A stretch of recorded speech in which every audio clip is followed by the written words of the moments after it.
Hello.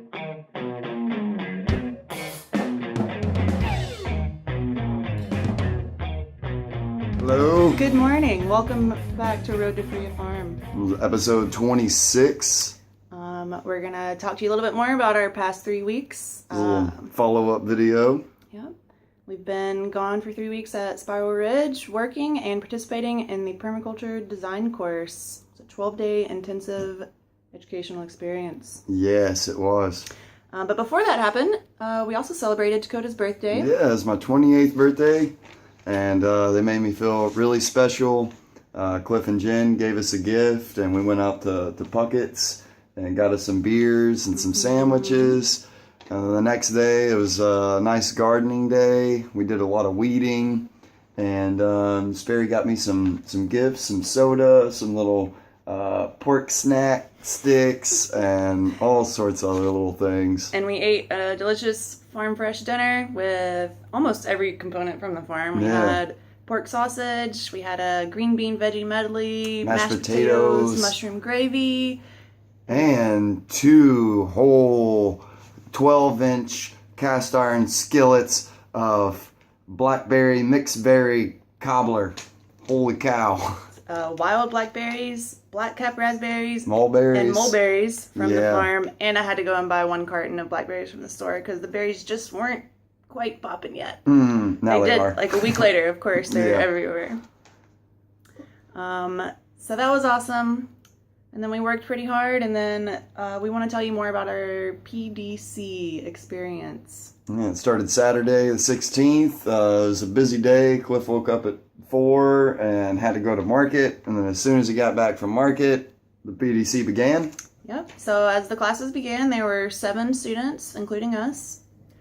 And the course was designed to follow a permaculture principle, which is from pattern to detail. Yeah, so we all started off as seeds, and then as the course went on, we established our roots. We got our stem growth, our leaves came out, and as it ended, we were flowers forming seed heads again to spread our seed into the world. So consider this our seed to you.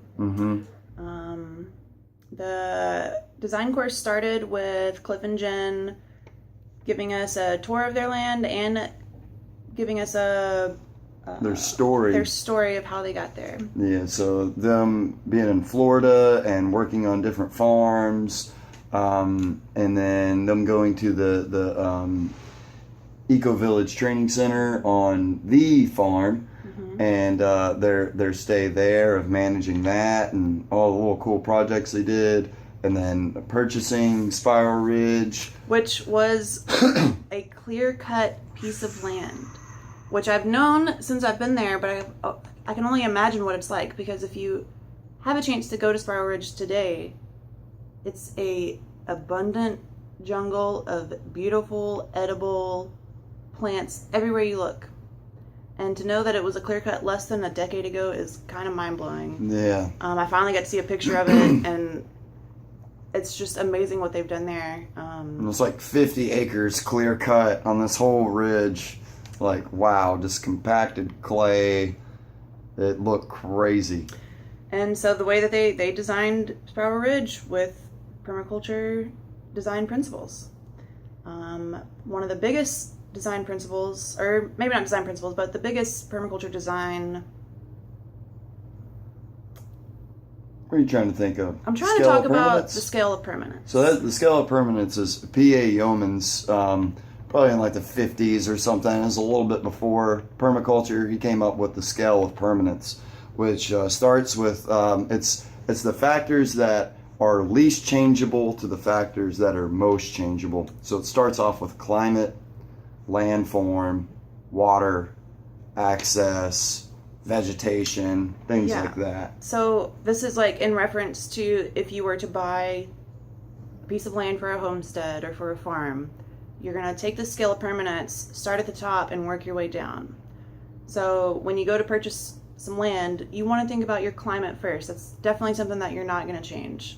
So if you want all 4 seasons, move right here to Middle Tennessee. You're going to get them. If you want a tropical climate, then you gotta move to a tropical place. You're not gonna be able to live in Wisconsin and have tropical gardens, okay? Yeah, I mean, you can buy $100,000 greenhouse to have 10 lemon trees. True. If you want. True. But so to think about the scale of permanence, you have climate is first, and we learned all about. We had a few climate classes going in depth about how climate around the world works. You got the equator, the tropics, the lines of the tropics, all the different ocean currents and wind currents, and anyway, here we are in Middle Tennessee. We are blessed with our climate mainly from the Gulf Airstream. If it wasn't for it, we would live a completely different way here. Might be a bit more deserty. It would. So, and then the next step on that scale of permanence is landform. And that's like something like you can't change the bedrock that's underneath your land. If you have a limestone bedrock, it's going to be there. You can shape the earth. Yeah. Which is expensive. And you must do it with delicacy and due diligence. Don't go throwing in swales and hills and ponds and places that shouldn't be there. Yeah, you might fuck some shit up bad. Have some experts on your team if you want to do that. Yeah, get geologists. Yeah. And engineers. And then as you step down again, there's water. And water's interesting because there are lots of ways that we can kind of change where water goes. Again, you can have ponds, you can have a sprinkler system, you can have your gray water system. The landform is what controls how water moves. Yep. It wants to go to the lowest point and settle. And water is really important. Water is life. Water is a huge, it's a huge topic right now in our world because we're really not respecting it. And we're not respecting the cycles of water. Out at Spiral Ridge, they have almost a 100% return on every water that they use. It goes right back into their own watershed, and then it pulls right up into their well. It goes right back into their land. It's a really beautiful cycle that I think should be achieved in more places. Yeah, for sure. And then what's next on our scale of permanence? Access. Access. That covers like roads, where your resources are. You want to have all of your resources kind of centralized and preferably uphill so that when you're dragging all your gravel or dirt, you're taking it downhill wherever it needs to go. It's a lot easier to bring a wheelbarrow that's empty back uphill and then fill it and then use gravity to help you move it downhill. Yep. So talking about design, you want to follow the scale of permanence because if you have a design in mind and you have the end product before you have your design process, it's going to be a tough road to follow. So we actually participated in a real design project. We were put on teams. We chose to be on different teams. And for me, it was a little hard because I had an end product in mind before I looked at my scale of permanence. And I was just kind of obsessed with what I wanted to see. And get stuck on the details that way. Yeah, and I didn't let myself just be in my zone and see what it had to give me first. And once I did kind of let go of my end product design, and then I just started walking around my area, seeing what the landform was like, seeing where the water was going to go, seeing where the pathways emerged, the design emerged. Yeah, once you figure out the landform, you pay attention to where the water is, how the landform is, the access points. Then you start to see, it, like you said, it emerges. You see, oh, a bench would be nice right there because this tree and this tree block the sun. They block the wind. They add privacy. There's food right here. Right here doesn't have any trees and it gets this amount of sunlight. So this might be the best place for a little garden. And so if you follow the scale of permanence, the design will emerge itself through a process that takes a lot of the thinking out of it. And then once you have all of your elements in place and you've gone through your scale of permanence, then you have all the patterns. You have, this is where this is going to go. This is where this is going to go. This is where this is going to go. And then you can start to take measurements and design the small intricate details. So, if you have a project in mind, if you have a homestead in mind, get out there, spend a lot of time observing and interacting, and keep these ideas in mind. Get as much data as you can. And not just hard data, but soft data too. Like, how does this place make you feel? Yeah. What's the overall feeling of it? Is it inviting? Right. Is it just bramble and thorny? But also, keep your creativity.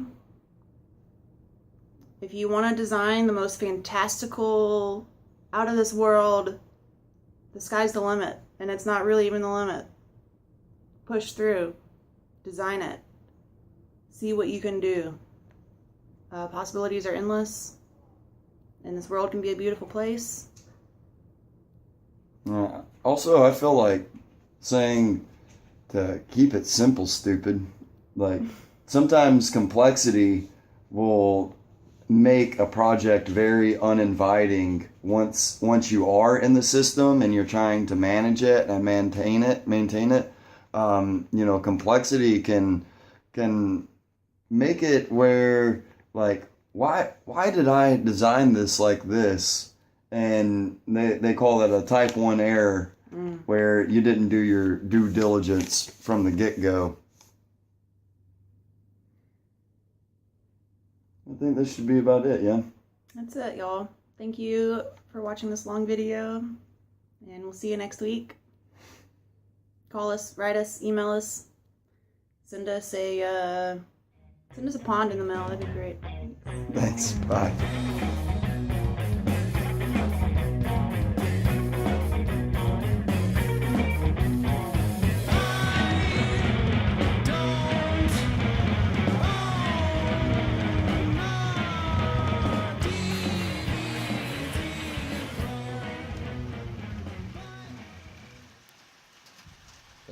That's some magic going on right there.